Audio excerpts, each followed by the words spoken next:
Hi, my name is Crick Lund. I'm a professor of public mental health at the University of Cape Town, and it's really a great pleasure to be speaking to you today to talk especially about why it is vital that we invest in mental health in South Africa. And I'm going to give you six really good reasons why it's so important that government gives greater priority to this pressing issue of mental health. The first is the burden of mental health conditions.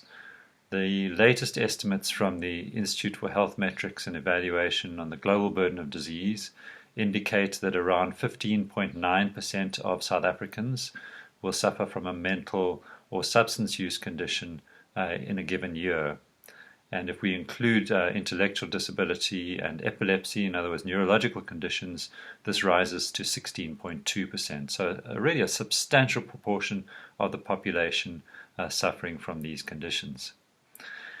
Unfortunately, the vast majority of those people will not get access to the care that they need. Our latest estimates are that around only 7.5% of those people will have access to outpatient care in the public sector, and only around 0.89% will have access to inpatient care. That's a staggering treatment gap of around 92%. Really just a huge loss of human potential and a huge burden of unnecessary suffering which could be alleviated. The next reason why it's really important that we invest in mental health care is that there are currently major inefficiencies in the way in which we deliver mental health care in South Africa. So currently the vast majority of resources are concentrated in hospital settings and relatively little in community and primary healthcare settings. And this means that we don't give care to the people near to the places where they live and work. And what this leads to is a very, very high readmission rate, often referred to as a revolving door pattern of care, where people suffer from a mental health condition, need to be hospitalized, and then are discharged without adequate support for them in the primary care clinics or in the community settings. And as a result, they relapse and need to be readmitted. And we call this the readmission rate. And our latest estimates from South Africa are that the readmission rate is a staggering 24% every 3 months. So 24% of patients who are discharged from inpatient facilities will relapse and need to be readmitted within 3 months. That's a staggering 18% of the total mental health expenditure. In other words, if we could try and address this readmission rate and reduce it, we would save almost 1/5 of our total mental health budget. So that's another critical reason to invest in mental health care, and specifically to invest in primary health care services and in community-based services. The next really important reason to be investing in mental health care is because of the lost productivity that is associated with mental health conditions. People who live with mental health conditions, because of the disabling nature of their condition, but also because of the stigma that they suffer, are generally less likely to earn as well as people who don't have mental health conditions. And we showed this in a study from 2003, the South African Stress and Health Survey, that the lost income associated with mental illness in that year amounted to around $3.6 billion. That's around 2.2% of GDP in that financial year. And what was really interesting was that we compared that with the actual direct expenditure on mental health services in that year from the National Department of Health, and that amounted to around $59 million in that year.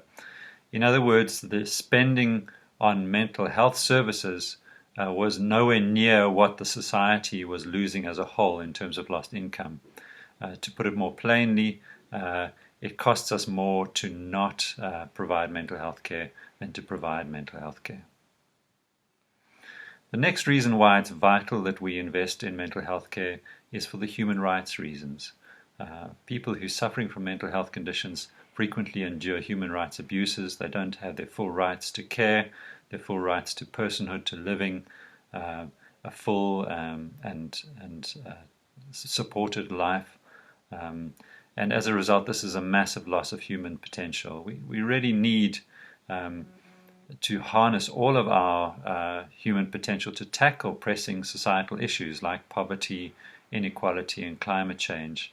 And the fact that so much human potential is wasted every year is really just a huge travesty and an ongoing violation of human rights in our society. And then finally, I'd like to conclude with some good news and good reasons to invest in mental health care. And that is that there's now really convincing evidence of a substantial return on investment that's available for mental health services. Dan Chisholm and colleagues from the World Health Organization showed in a study in 2016 that for every dollar invested in mental health services for depression and anxiety, there would be a $3 to $5 return on investment over the 15 years of the Sustainable Development Goals from 2015 to 2030. So that's a major return on investment and really showing that by spending more on mental health care, we will reap benefits not only in terms of improving human rights, reducing suffering, but also economically making people more productive, more engaged in their societies. And then finally, I'd like to just mention that we are currently involved with the National Treasury and the National Department of Health to develop an investment case for South Africa. We've gone through an extensive process of consulting with a number of different stakeholders about what the priorities should be for mental health care, and working with two wonderful health economists who are doing some very detailed modeling on the costs and then the likely health impacts and in turn the economic impacts of investing in mental health care for South Africa specifically. So we're very excited about this area. There's huge potential, and we see a great deal more interest from governments and from a range of sectors of society, from corporate organizations, from NGOs, from organizations of people who represent service users, people with lived experience, all coming together to agree on this very, very important issue. So thank you for joining me today and wishing you a happy World Mental Health Day.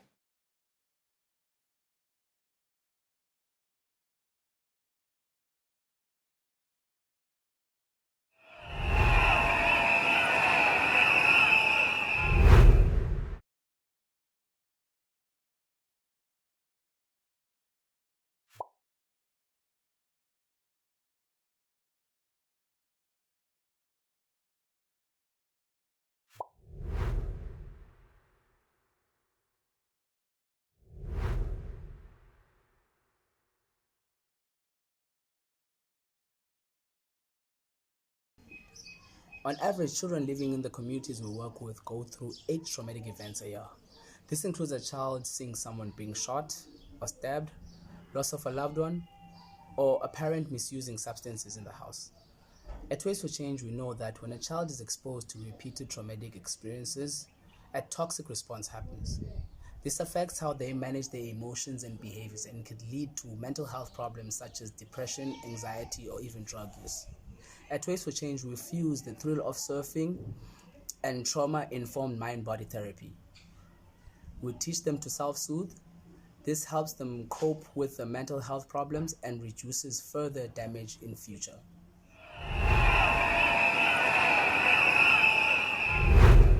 My name is Shamiko, and this is the community that I live in, Ocean View. Access to mental health services in my community are very low. We work with teachers, social workers, and community members to improve their understanding of mental health challenges so that they can identify and refer children most at risk. Children are then safely transported to the beach where they learn to cope with stress and experience respite of surfing and the ocean. Hi guys, my name is Jose Peffer and I'm a senior coach at Ways for Change. One of my favorite lessons or activities at Ways for Change is called the power object. And this is what a power object looks like. And how do you do this activity? Is you simply close your eyes, you place the power object into your strongest hand and you squeeze. The harder you squeeze this object, the more good memories and strengths and also the bad memories you transfer over into this power object. Now, This power object is important to me because it literally has my whole life in it. And I found it just behind me, laying here on the beach. So it's very special and unique to me, and it makes me different. What it also does is it reminds me of where I come from, where I am, and where I'm going to. So, my power object is special and it is unique.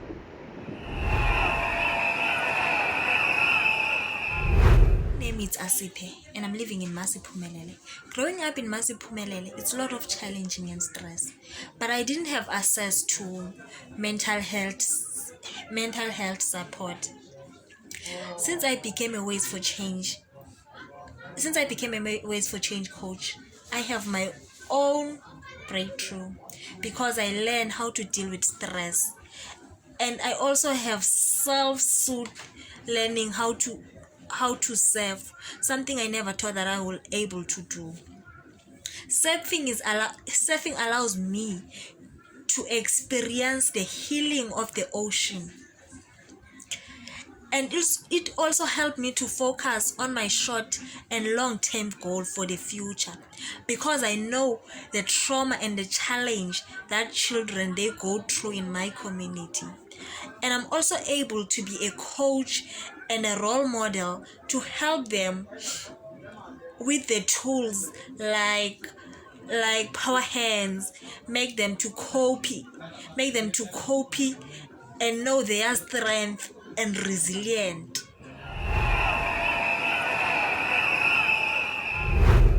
I'm from Masiphumelele community.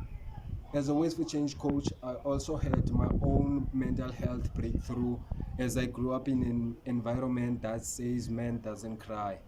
So Take 5 has been a great tool for me, as it helped me a lot when I'm dealing with some kind of situation.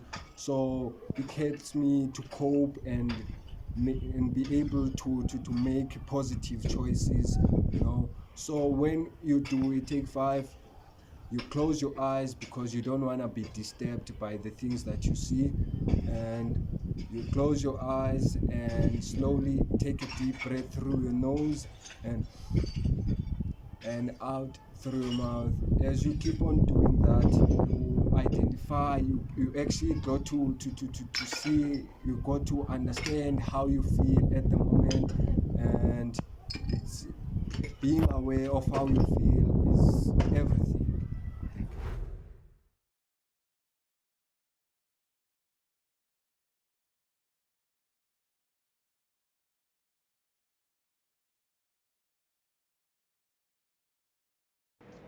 My name is Aziwa Funani and I am an influencer. I'm on the Inspiring 50 list for 2019. I'm a MyPad 140 under 40 nominee for the year 2020. I'm also a global shaper of the World Economic Forum. Through my work at Waves for Change, I've seen the impact and the importance of having grassroots community-based services that support communities to identify and refer children in need of support during adolescence, helping to avoid school dropouts, youth joining gangs, or substance misuse. Programs like Waves for Change also support mental health literacy across cultures and therefore help to reduce treatment gaps in uninsured populations that are most at risk of toxic stress and mental health disorders, yet remain the least likely to access services. I am calling on political leaders and the Department of Health to invest in and support community-based services and start addressing the mental health pandemic that has only been worsened in this pandemic. A vision. In an ideal world, mental health would be normal. No awkward conversations, no stigma. Swim for Change works towards this vision by using the voice of youth. Young people don't want to reach crisis point to get help with their mental health. Yet so many young people go through trauma unnoticed because of things like stigma or distressingly inadequate support. Swim for Change hosts school workshops to engage young people in all things mental health. And while providing education around mental health, this is also helping to create the dialogue we need to break the stigma that is responsible for claiming so many young lives. We work closely with the school pupils to unpack what they feel is needed to focus on within their schools around mental health. We have discussed topics such as self-love and acceptance, all the way to teen suicide and depression.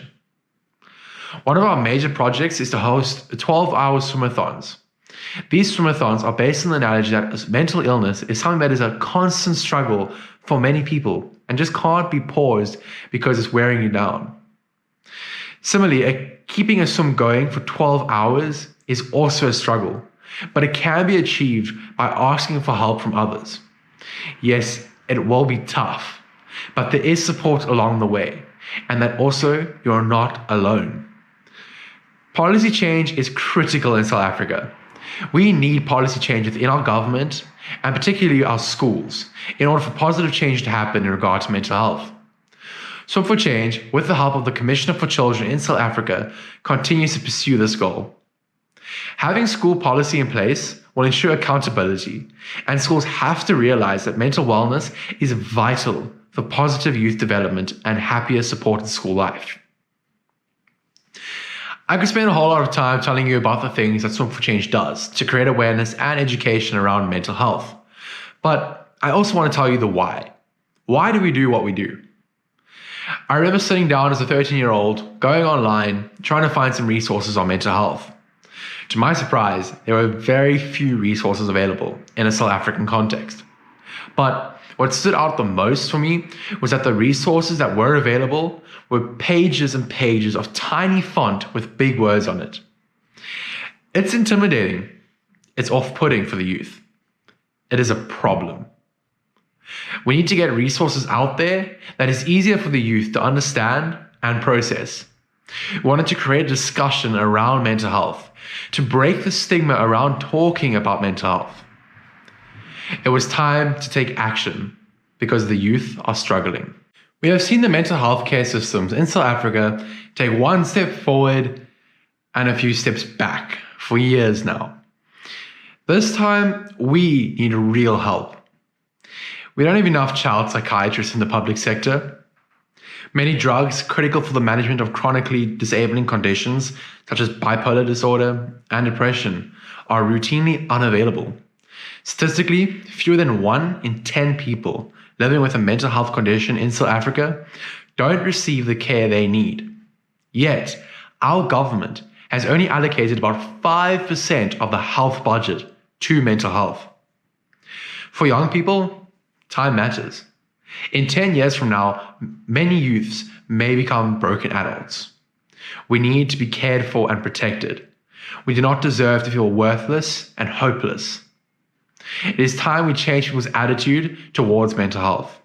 It is time they realize that mental health matters. It's no longer a matter of when, it's a matter of now.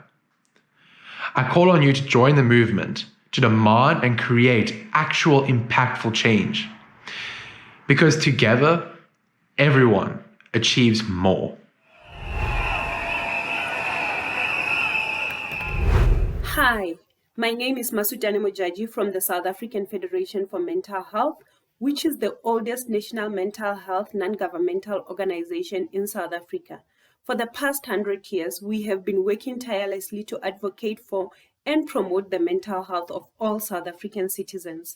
Our organization is the country lead for the Speak Your Mind campaign in South Africa. We have partnered with several organizations to call on the South African government to invest in mental health this World Mental Health Day. In this video, we have heard from an academic expert, persons with lived experiences, especially our youth, about the challenges that they experience in the communities in accessing adequate mental health support services. These are the experiences that many people in our country can identify with. We call on our leaders in government to join global leaders in showing your commitment to investing in mental health. Thank you.